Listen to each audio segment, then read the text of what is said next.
Without any further ado, I actually want to introduce our first speaker for today. Shabbir Hussain Mustafa is the Chief Curator at the Singapore Art Museum, where he oversees the museum's programming at its new post-industrial spaces. From 2023 to 25, he was Senior Curator and Head of Exhibitions at the Guggenheim Abu Dhabi, contributing to the development of the museum's curatorial framework. He has also held senior curatorial roles at the National Gallery of Singapore. Recent projects include Tropical, Stories from Southeast Asia and Latin America, which reimagined the 20th century through entangled solidarities and cross-regional affinities. Also, Ho Tzu Nyen, Time in the Tiger, an exhibition from 2023, a mid-career survey focused on algorithmic imaginaries and speculative histories. Mustafa currently serves as a board member of CiMAM, a global network of modern and contemporary art museum professionals that supports critical discourse on museological futures. Welcome, Mustafa. The stage is yours.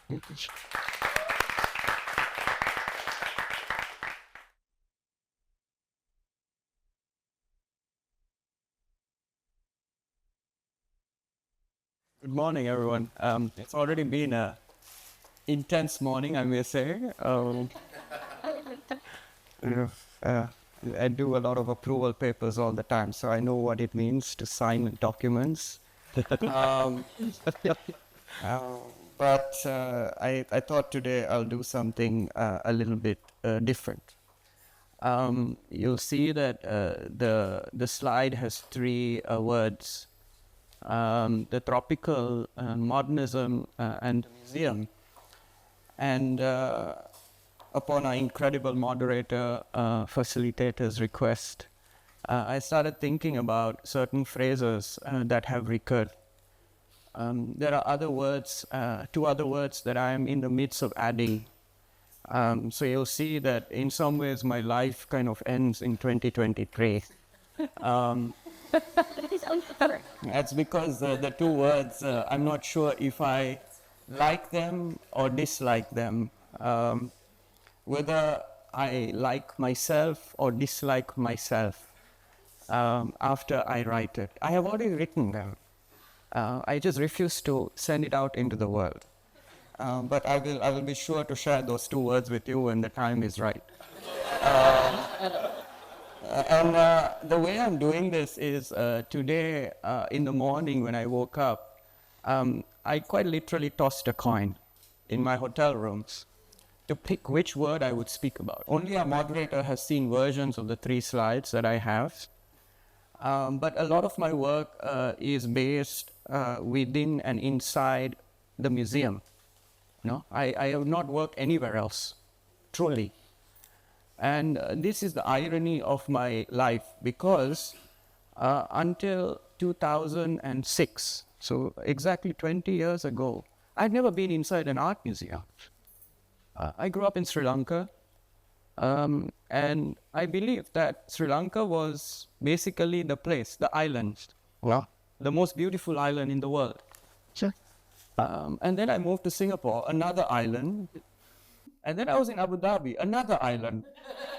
And then I quickly ran away from that island back to the second island. And I found myself on islands. And I've kind of thought to myself, I mean, we read about all these archipelagic thinking and all the grand theories, which is all great. But in a sense, I just grew up thinking that continental thinking, there was something suspicious there. I know. It was just something suspicious. So I've always stayed on these islands, not because I wanted to, it's just fated maybe, destined, if one wants to call it that. And I'd like to kind of maybe take you through. So I'll give you an example, for me, like even a country like Indonesia is too continental. Sure. The world's largest archipelago is too continental for me. I mean, what does that even mean, right? I'm seated in India, which is known as the subcontinent. I have many stories to tell about my interactions with India, but that's for another time. I was telling one to Sabi earlier. I asked him if I should tell the story, and he said, you should tell it, but let's see. देखते. But beyond that, I wanted to also just speak about the place of knowing. And, I'm a Bazari. And we are people of the bazaars. We are rather untrustworthy people, actually, because we are driven by profit. No? And in a sense, I at first thought that this was something that could not be brought into the curatorial world. But as time evolved, I came to realize that actually it's a great resource. Because what you're taught is to listen, to sense the world. No? And so much of curating is that, I think, to me. And you see in my CV here, the early years, 2008 to 2013, was spent almost entirely with the archive. The archive that is now dead or suspicious or, hallucinating. I don't know what it was. Delirious, right?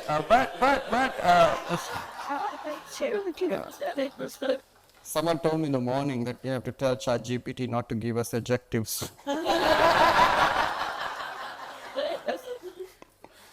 But regardless, I came to realize in 2013 that I had to abandon it. I had to abandon it because I realized that I had become entirely entrenched within the colonial archive. And the more I dug into it, I lived in it. I stopped talking to people. I ate one meal a day and I ate biryani every day because all I did was thinking about the archive. Right? It was delirious. I was in delirium. But what happened was that I came to realize by 2013 that the more I worked with it, the more entangled I became, and as a result, I wasn't really decolonizing anything. And I have a lot of photographs I can show you. I think some of you have seen these presentations where I would live in rooms with papers and so on and so forth. And it was inside a university museum, which was very hospitable for this kind of thinking, the National University of Singapore Museum. And incredible thinkers were my fellows. And so much of the early work, and to this day, has been built around apprenticeship. And I believe that the curatorial is a place to be an apprentice. And then people can decide, you don't want to be a curator, don't be a curator, just be something else, the world is so beautiful, It's so beautiful. And we always spend so much time talking about how the world is going wrong, but we never talk about how, in a sense, how great the world is too. And I want to talk a little bit about that and how often we speak about the global south, and I'll come to that, but often we don't talk about how much space we ourselves have opened. How much space there is to speak. I mean, we are all here, we are talking, it's not too bad, we're speaking in English, but that's a different matter, but I think I wanted to kind of speak a little bit about that, and to speak and to say that the polyglot worlds that we come from, the polyvocal worlds that we come from, do not mean that the hierarchies disappear. I'm not foolish. I may be naive, but I'm not foolish. That the hierarchies disappear. But what I'm trying to say is that within the curatorial, there is a space to think differently. And I wanted to kind of take you through some of those questions. And maybe start, it's going to the back. Start with this image. Over the years, I don't know why, but I have had colleagues with whom they have asked me to pose in certain... I have photographs of me inside dumpsters and all sorts of things, right? And these are other curators, kind of fellows that come along in the journey. And this image was taken just before COVID in Bali. And what I'm holding is a cover of the Vanity Fair magazine published in New York. And it is a painting by the Mexican painter Miguel Covarrubias. And it is of a Balinese dancer. And I was at a home collecting works. I also believe that the curatorial is an act of care, to take care of art, in the all Ananda Kumaraswamy sense, the keeper of the collection. Sounds very boring, like a security guard or something, no? But actually we need keepers too, right? And there I was packing works with another colleague, and she said, "Hey, Bruce, just hold this, right? Looks really cool." And I was like, "Okay, I'll do it." And so I kind of posed with it. But we brought back a lot of things, and I'd like to kind of speak about what we brought back. And I'll come to this title, How Easily Modernism Could Be Disturbed, and where it came from. One more point before that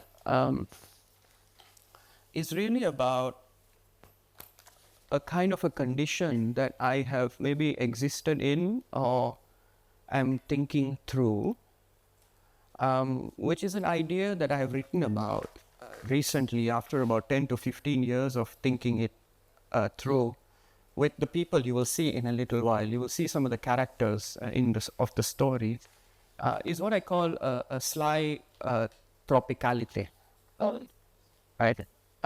Slyness, no?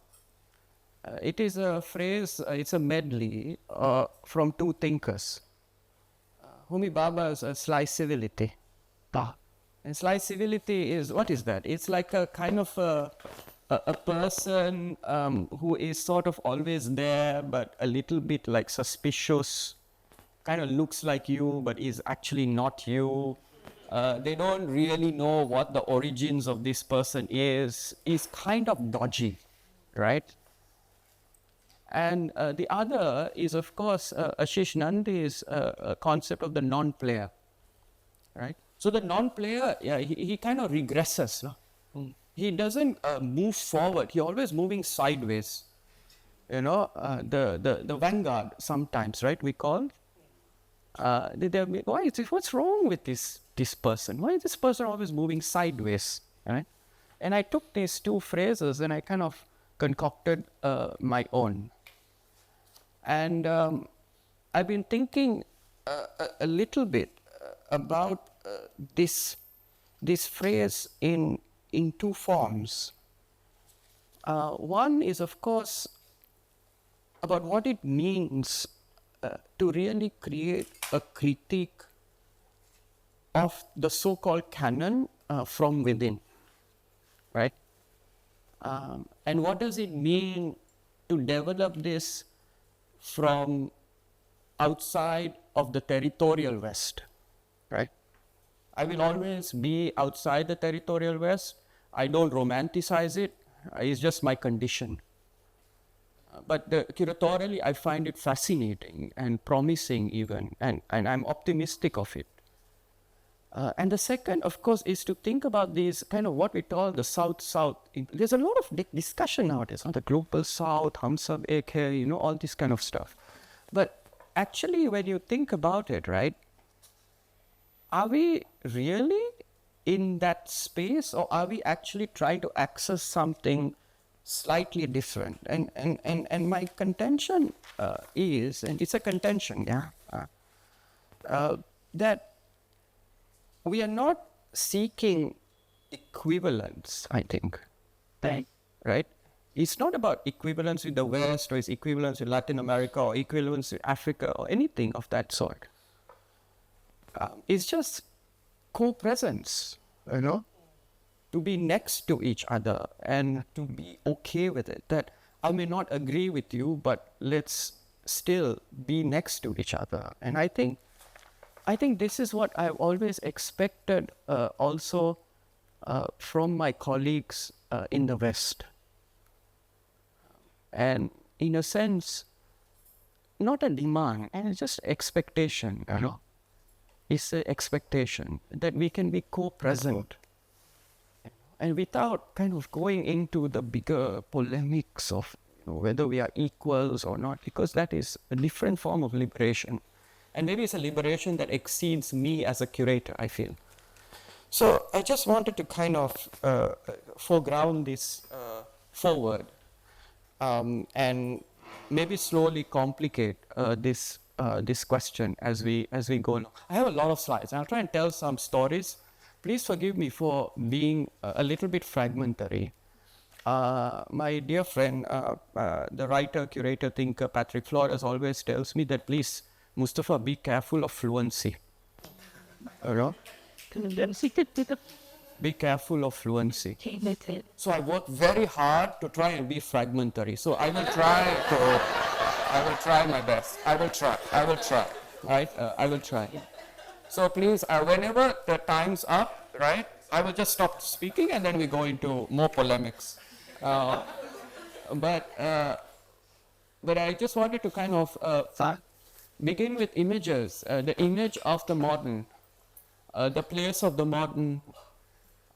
This is an exhibition by the Malaysian painter, poet, and my dear friend, Latif Mohidin, staged in 1964 at a country club, at the Selangor Country Club in Kuala Lumpur. And you can see that he walked in a couple of days before the opening and said there are no walls to hang any of his paintings. So he constructed these little kind of temporary walls, and then he just has an exhibition. But the story is far more complicated than that. Latif Mohidin has been, in a sense, my teacher, and it was actually my abandonment of the colonial archive was triggered when I met him in 2013. 2012, actually, I met him. And he started teaching me other ways of speaking, sensing the world, of words, of playing with words, of turning words, words that actually mean one thing but could mean 50 other things, you know, where in one letter you could have the entire series of alphabets. And in those alphabets, you would have an entire universe. And in that universe, you would have the meaning of life itself. Sorry for speaking very structurally. I assure you I read post-structuralism, and I have my disagreements with it as well. But there are all these stories that he would tell me. And one thing he spoke and speaks about to this day is the Minang word. The Minangkabau people from Sumatra today, but he's Malaysian, you know. Also, everyone's a migrant, I guess, in some way, of merantau, and to speak and to seek knowledge from the world, to move through space, and as a result, to move through time. And here is Latif Mohidin in Bangkok, along the Chapraya River, living inside a shack with the incredible Thai artist Tavan Duchani, who is also kind of a non-player, if you want to call it that, sly figure in a sense. But you see, there is always the question of gender, right? And I think we sometimes do speak about it, but we don't speak about it enough, I feel, within the curatorial space, beyond the question of representation, right? Also, do we have enough female artists in this show? Do we have this type of artist? But beyond that, I think we need to really theorize this. And Latif, Pak Latif, Pak is just honorific like sir, yeah? Pak Latif said to me that he broke down the word perempuan in Malay, and he realized that actually it is to own, because the Minang are matrilineal. The women own the property. The boy is kicked out of the house, you know, and the men have to live outside. So he said, there is something here to theorize and to think. But there is another phrase within the modern that I have frankly struggled with, is how urban it is, you know, how fluent it is, how well versed it is. Whereas Pak Latif reminds me of something else, his village. He came from a village. And to speak about the rural, not as a romanticized space or look how many paddy fields there are, I'll come to that too, the sublime, right? Which art sometimes seduces us with, museums seduce us, curators seduce us with, artists seduce us with, please, don't, I've got a button up. But really to think about the place of the rural, as a site for thinking and for knowledge. Okay. And so the phrase how easily modernism could be disturbed comes from that. To think of the modern as a fever where you can oscillate between the rural back to the city. You could be in Vienna and you could be in Langen, which is his village, in the same breath, in the same sentence, in the same space that exists between the word and the comma. Which also leads to rigor, no? And vigor. And I've always wondered, I'm not art history trained, by the way. Oh my God, I only have 10 minutes. I am a political scientist, and it leads to a different form of rigor. Here they are, Tawanduchani, Damrong Wong Upraj, with Latif Mohideen, really in the slums of Bangkok. And maybe I'll tell this story if you permit me.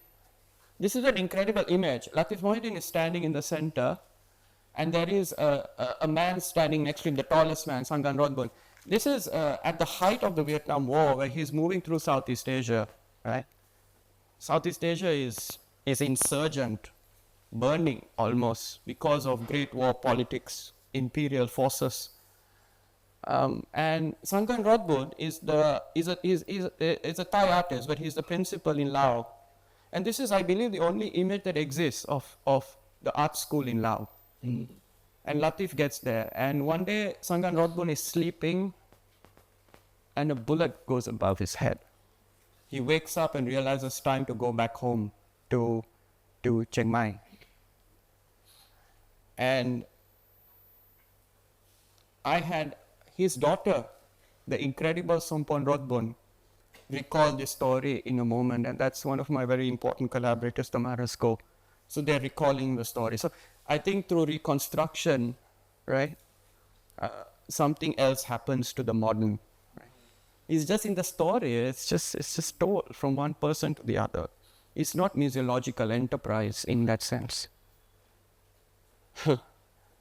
And one point I wanted to make is that there's the incredible Gunawan Mohammed over there, probably the most important living thinker in Indonesia today. With Latif Mohideen, Terence Ward, who's done a lot of work on Islam as well, and the incredible Idana Puche. And what I wanted to say, the anthropologist from whom I learned everything about Bali. But essentially, what you have here is an event at the Centre Pompidou where they ended up speaking in 5 languages simultaneously. And there is something there in the turns in language also, which I try to do curatorially, to initiate. Mm. And to say that we cannot decolonize in a sense through exclusion. So here you have Catherine David, friend, ally, thinker. And so the modernism, the contemporary, these are not exclusionary categories, I feel. I feel they are inclusive in that sense. Yeah.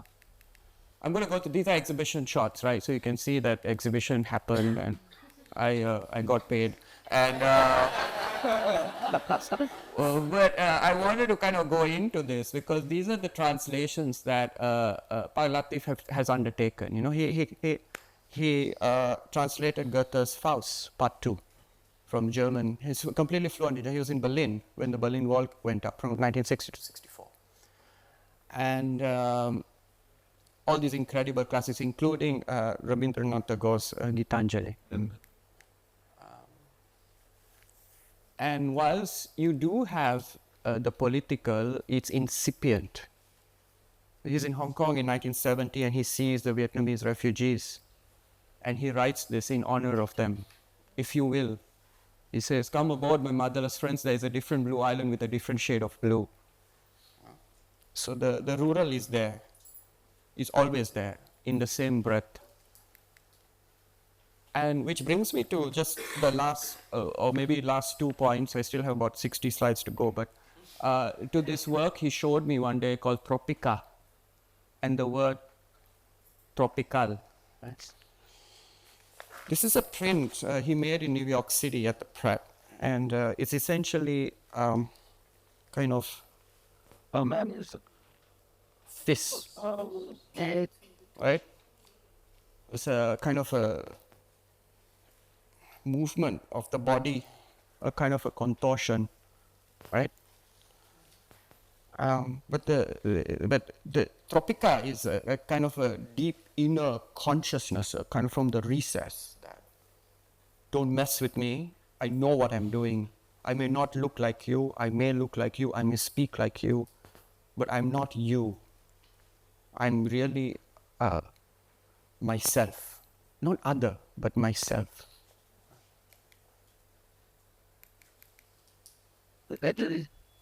Which leads me to the last point, and I promise I'll finish very soon. Is an exhibition I curated in Singapore in 2023 called Tropical, Stories from Southeast Asia and Latin America. And there are many things I can get this right.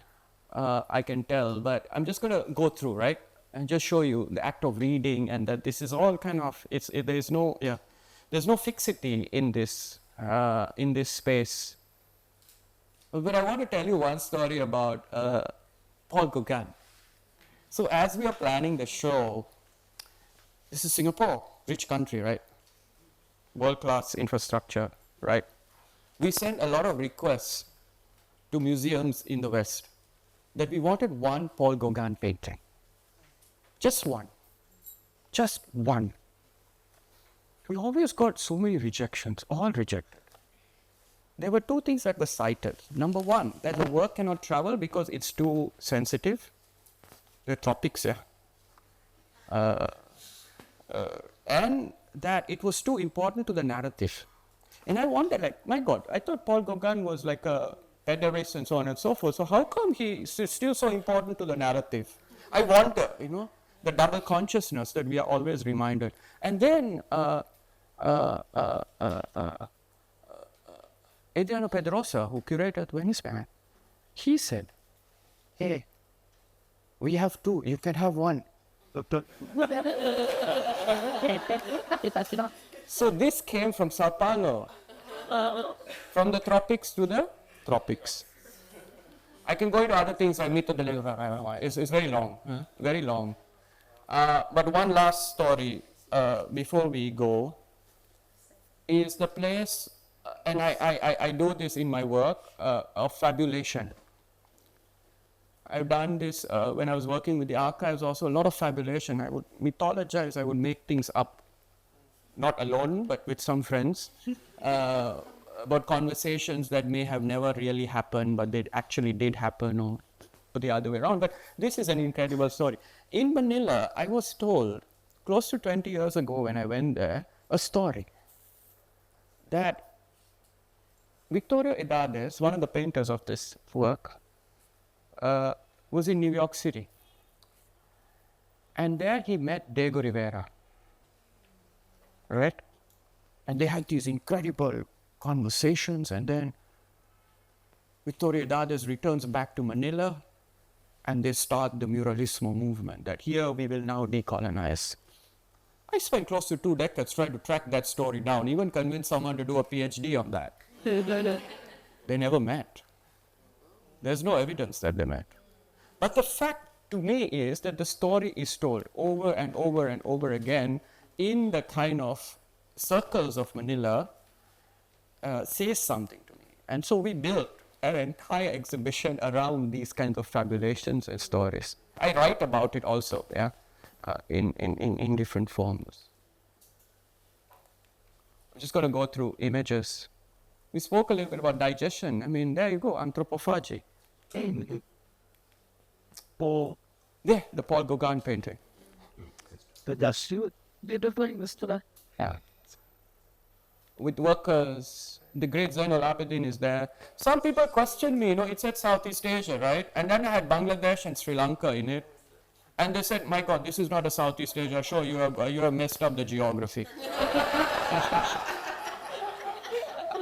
I said, my God, there's no escaping these categories, It's in the reviews, you can Google this stuff. This is not fabulation. It is not fabulation. I mean, the great Basuki Abdullah painting at the height of Bandung conference. And something I've been doing quietly, we call it the Library of the Tropics, where I have a theory that modern art and mass tourism are both inherently linked. And you can tell this actually, if you look at the history of Tahiti and you look at the history of Bali, island Bali, I admire, I go there, I learn from it. And so what I've been doing quietly is collecting and buying books from online booksellers. And these are everything, scholarly books, Lonely Planet guides, everything. If you pick up a Lonely Planet guide on Tahiti, you will see an entire section on Paul Gauguin. So I always thought that how the modern and mass tourism are inherently connected. Bali Dweepa, Bali Island, Sanskritically. So these are all the books that I bought. I have, I don't know how many thousands of books now. It's a project at the National Gallery, which I continue to sustain, even though I don't work there. Now that's curatorial, slides. And on Tahiti too. I'm adding one more island now, Sri Lanka. Yeah, I'm adding another island. And I will add Iceland after that. Yes. My wife has a theory that we must all go to Iceland before it becomes tropical.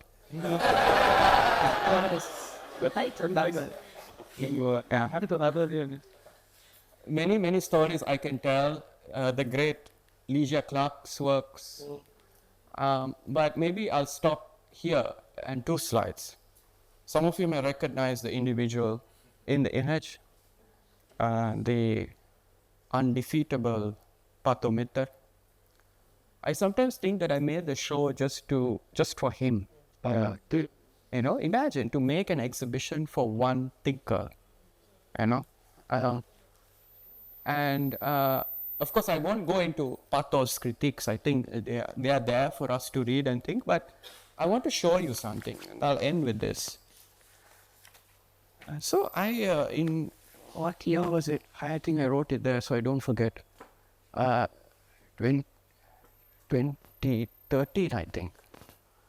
I undertook a reading, a manual obsessive count. So this big book, right, Art Since 1900. I think there are many editions of it. Everyone should read it and have it in their library. Get it. That book must circulate. But what I did was I read some of it. I was forced to. But I actually counted. I just sat down and counted obsessively for a week what the statistics were saying. And this is what I found. Sorry, it's really bad graphics. I'll use AI next time to make it better. But you say something, no? Look at the gender relations, which is natural, right? This is natural. All museums deal with this. All scholars deal with this. All exhibitions deal with it, right? I personally grapple with it. But look at the geography here.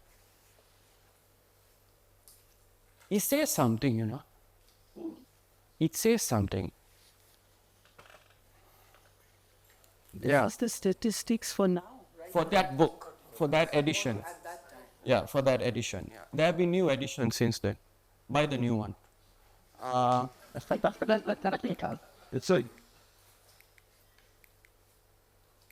And many things I can talk about. This is a Delhi story. Semsar Siahan. Look at that. This is at the Delhi at Lalit Kala in 1978 at the 4th India Trinale and this work. But maybe, should I tell the story? Yes. Yes, and as a finale. Yeah, let's not end on a kind of a pessimistic note of statistics, my God. But, so I'll tell you the story. Semsar Siahan is a student. Well, let me start with this. Okay. So, Sunario is a very important modernist sculptor in Indonesia, in the city of Bandung. And he starts working with a certain indigenous group to produce a series of sculptures in the 70s. And then he sends the work to Delhi, right, where it is shown. You see all those people like touching the work. And the work comes back to Bandung. And he's a teacher at the Institute of Technology, Bandung. One day he receives a call in the morning and says, there is a bonfire in the central courtyard, a bit like this. His student, Semsar Sirhan, had brought Sunario's works out in the crates and set fire to them. Semsar was Batak, he was from Sumatra. And he said, what right do you have to co-opt and adapt the techniques of a different group? And a whole series of polemics launched. So I went to see Sunario. And it's always been a sensitive topic in Indonesia. And I asked him, say, Pak Sunario, this thing, and I'm the outsider, He's like, yeah. I said, how do you feel? He said, I feel fine. I was never angry with my student. I was even opposed to him being, expelled from the school for this act. He defended his student because he said the space of art must be defended and the space for dialogue must be defended. And then I said, do you have photographs of the works that were set fire to? He said, why do you need the photographs? I still have the works. This is the work in its chart form. But they done. Yeah, this one here. You see, it's the same work. It's just burnt. And so we brought them back and we had an entire section with Sunario and Semsar meeting. That's a work by Semsar at the back called Mother and Child. Allegorical, depends, no? How you write, the art historian with the artist or the allegorical modern with its oriental other, right? And so maybe I leave it with this image, right? Yeah. Like, And yeah.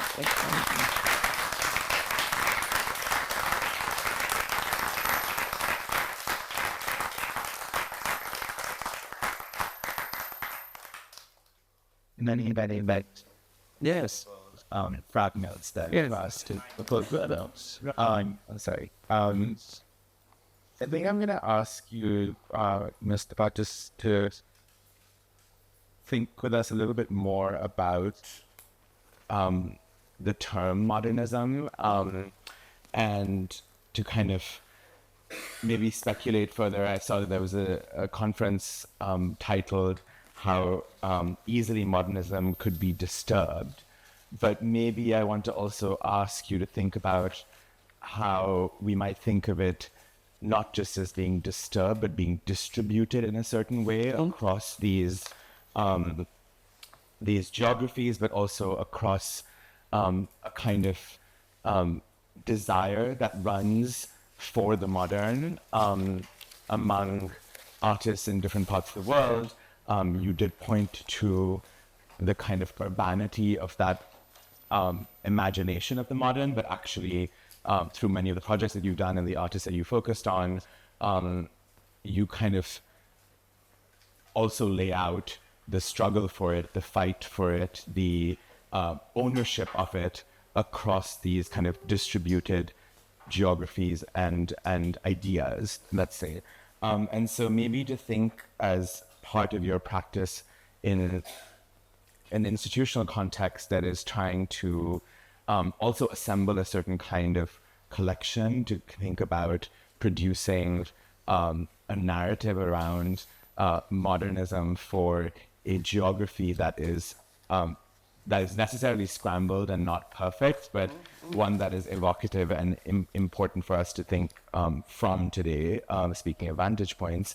So maybe this is a chance to also go back to tropical as well, because that is a way in which you've introduced to us a possibility of adjacency and solidarity, but one that is quite, I guess it's problematic in its own way to, in the sense that it has a kind of essentialist baggage to it, right? And so, yeah, I guess this is a long way of asking you to go back to those terms that you opened with and to think about their distribution and problems as well when you think about the kind of work you end up doing institutionally. Thank you. And I start with a kind of a caveat. Yeah. By saying that I've actually stopped working on the model. I also abandoned it in 2023. So this was my farewell, in a sense. An idea. Yeah, I just said, okay, now I'm done. I've dedicated 10 years of my life to this. Now I will go into something else, which I did, which is on stories also, but a different type of stories. But just to say, so I've had about a couple of years to think about this very question. So thank you for that. I think, this entire discourse on the modern, if not modernism per se, has been so heavily driven by the need to build alternative canons, right? That we have forgotten one thing, that we don't want Europe and America, this is my point of view, right, to be forced into listening to us, or even that we regard them as kind of the reluctant participant in this, And if you don't mind, I can maybe read something. This is how my, sorry, I need glasses also now. So this is what the model did to me.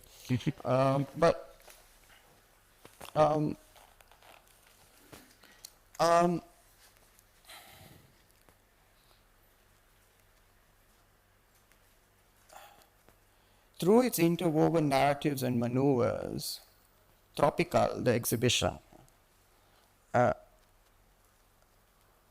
aspires to embody this insight. So what is this insight? Or maybe I'll read from a little bit earlier. While the effectiveness of exhibitions will remain a subject of debate, Tropical can only strive to remain mindful of the manifold warnings issued by thinkers of the post-colonial, who emphasize that the most potent forms of resistance involve preventing the emergence of new and seemingly more acceptable orthodoxies of heterodoxy, right? That the heterodox then becomes the orthodox position, and that then we become comfortable in that. Yeah. Does it? Right? Through its interwoven narratives and maneuvers, Tropical aspires to embody this insight. It must also be mentioned that at no point in this project is there a desire for any kind of post-colonial reprisal. There is no attempt here to sideline Euro-American modernisms, or even to suggest that they act as reluctant participants in the mystifying exchanges between Southeast Asia and Latin America. The agenda, if one is to be rendered, is this. Tropical is a desire to expand modes of working to merely learn and enunciate the very South-South solidarities it advocates for. Perhaps then the exhibition as a prism of contemporary awareness may conjure a pakka exchange between these two impassioned heirs of the colonial aftermath. So to have survived the colonial insult and now to think about the insults of capitalism, I think there is no place for the exclusive. This is sort of my realization. Yeah, and as a result, I decided that time to go. Yeah. Yeah, now time to go. But please, sorry. I mean, just to follow up quickly on that, to think about then the exhibition as a space of encounter that can make some of these speculative, I mean, you recounted the story of a meeting that maybe didn't happen, but that spawned an enormous amount of, I guess, narrative imagination and a kind of legacy and solidarity that was produced between those genealogies. And so what is how is one to say that that is not a meeting? That is, in fact, a kind of meeting that is really significant. And I think one can think of many examples in South Asia as well of artists who've gone places and have come back having met certain figures who we never know if they really ever met, but that actually besides the point. Yeah. And in a way, it's very interesting to see that an exhibition, a collection in a way, can become a site for those meetings to actually happen in a certain sense. Even the meeting with Gauguin, for that matter, which temporally is impossible for artists of the mid to late 20th century. But in fact, his presence is in some ways too large to ignore.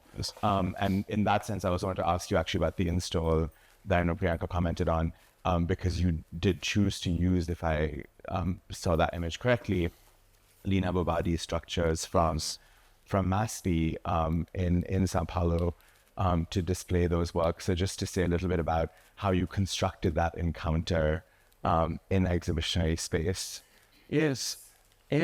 No, thank you for asking, because I did get to that point. I mean, effectively, it's coming out of a very long conversation with two thinkers in Singapore, known collectively as WOHA. They are, in a sense, kind of figures who think about the biophilics. These tendencies have been there within tropical modernism, of course. I come from an island of tropical modernism. But it was really built around the conversation with Richard Hassel and Wong Wan Sam from WOHA. They are the WOHA, Wong, Hassel. And really thinking about what it means, so you would see structures like this in the middle of Singapore. And it's kind of been a kind of a long conversation. And what I did was I invited them to occupy the space with me as we started to think about Lida Bobardi. And it became a kind of a way also to decolonize, if you want to call it that, what it means to be in the white cube today, right? And so we evoked three kind of systems that she had devised, and then you had these incredible architects thinking with us what it means to translate them today. And the amazing thing was that the crystal easels, the system, the one on the first, it's open source. So when we went to the Bobardi Institute, one of her assistants was still living. And she said, you can use it. You can pay, we paid a small fee because, I did. But you can use it. And if you improve it, just make sure you send us the drawings. And so WOHA improved certain things because, sustainability and all that. And so we send the drawings to them. And they're like, thank you, deal. Right? So there is a generosity in these exchanges. So incredible Barbara Sansonia. Inside Lina's structures. Yeah. Name. Well, that it. Name in the hall, right? The incredible Eugenio Espinosa, who sent me the work through a DHL courier. He's like, just take the work. Just show it. Yeah. Venezuela, no? David Medallia, consort of Jose Rizal in Hawaii. Tropicalia by Helio Atasica. Medalas, Cloud Canyon. Wilfredo Lam, Latif. Mohammed, the figure I studied, there's another story. That was, it didn't come in the coin twist today. Yeah. Okay, I want to open it up to the audience. So think of questions, but I'm going to ask you very quickly. Sorry, I'm being really selfish. My prerogative as moderator, but just because you brought up WOHA and something that we talked about when we spoke in preparation for this was this idea of the museum. And since you said 2023, you kind of abandoned the modern, you are now in a space, in a museum, in an institution that occupies this kind of post-industrial campus in Singapore. And we talked about the way in which we imagine museums in Asia as actually being not just world-class or trying to achieve a global standard, but exceeding that standard, being even better than the Tate or the MoMA or the Guggenheim or what have you, because we can do climate control, conservation, and we can learn and then add a lot more to it and make it even more rigorous and more restrictive, let's say.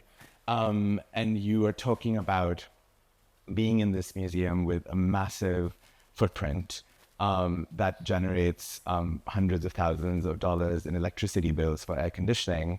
And so I wanted you to share a little bit about how you're trying to rethink not replicating those large museum models in the tropics. Yeah, you remembered. So I'm currently at the Singapore Art Museum, and we operate out of I would say a functioning warehouse. Yeah. Because some of our neighbors are like, they just run warehouses. They're running a business. They're not there for the art per se. And there are other galleries and artist-run spaces and so on and so forth. It's a whole thing. And I've been thinking very hard about what it means to convert a space from a warehouse into a museological space with its climate control, right? And I like the word climate control, right? It somehow like says so much without saying anything. Yeah. And we realized that actually, and this is a project, supposed to say this anyway, with Woha too, where we're thinking about what is the actual footprint of 1 square meter of museological space, which follows international standards, how whoever defines it, Europe, America, whatnot, is borrowed partly, of course, entirely. But what is the footprint? What is the space in which we stand? And what do we do to address this now? It's been 50 years since the White Cube arrived in Singapore. I have a whole thing on that, conversations with various curators. It arrived in 1976. Under the tutelage of the Rockefellers, who took one of our curators, concierges, to New York City and to the United States, and she came back and said, Singapore, I realized, needed 3 things: white walls, track lighting, vitrines, right? And so the White Cube was born. So I'm returning to this 50 years later and seeing what can be done. There are lots of changes that we're making in the building itself, which will then kind of allow for these new maneuvers to occur. So, I maybe I leave it at that. Yeah, it's like solar and all sorts of things in the thinking, like breaking walls quite literally. Like you want to break the wall, break the wall. That kind of attitude, which is a very different thing from what is here. Yeah. This is me being very well behaved. All right. Yeah. Thank you so much for the presentation. I was a little bit jealous that I didn't actually get to see this exhibition. I was also thinking to myself, sadly I didn't know about the exhibition, and I was thinking to myself, would I have been tempted to try and see it if I'd known? And then I was thinking about the title, Tropical Southeast Asia. What's the rest of the title? Stories from Southeast Asia. Yeah. And I was curious to understand, because I read this title as something I could definitely imagine happening in the UK. There's definitely that title, Barbican.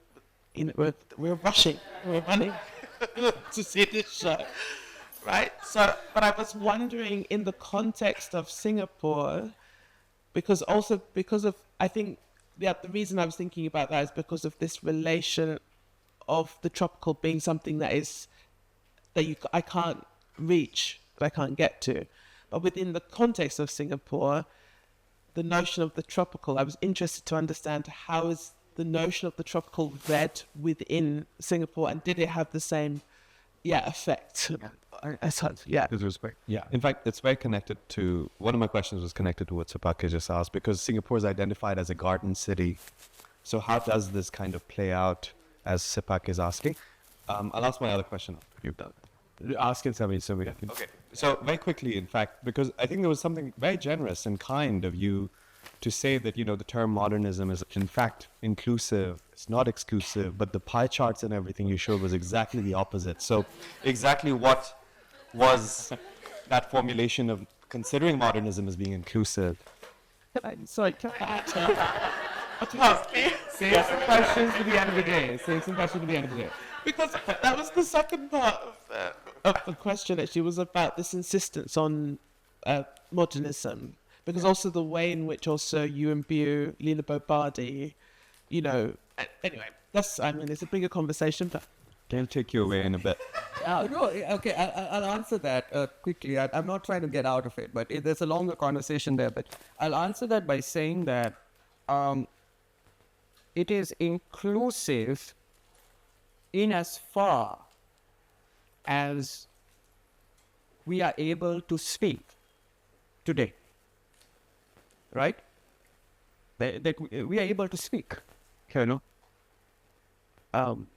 and I find that ability to speak in itself also an inclusive act. Whether there is listening, whether there is awareness, I said that I'm not looking for equivalence, right? I think I think this is kind of coming out of my own readings, from Marxist theory and so on. So I'm not looking for equivalence. There is no liberation here. And there is just a space to talk. And it's like, you want to talk? Okay, let's talk. Let's talk. Come on, let's talk about the real stuff. And so that's what I speak about as the inclusive, right? It's not polemical, I think. But going back to the question of Singapore, actually, I'll send you my essay. It's quite comical in a sense, because Singapore is deeply connected to the metabolics of the tropics. There's a great book, actually, must read. It's called The Air-Conditioned Nation. Air-conditioned nation. Yeah, by an incredible writer, Cherian George. He used to be a journalist. But there is a moment in the 60s. Shall I read again? Sorry. I have 1 minute. 1 minute. 1 minute. Because it answers your question in a very... Sylvia and I promised we stop there, I think. Sima.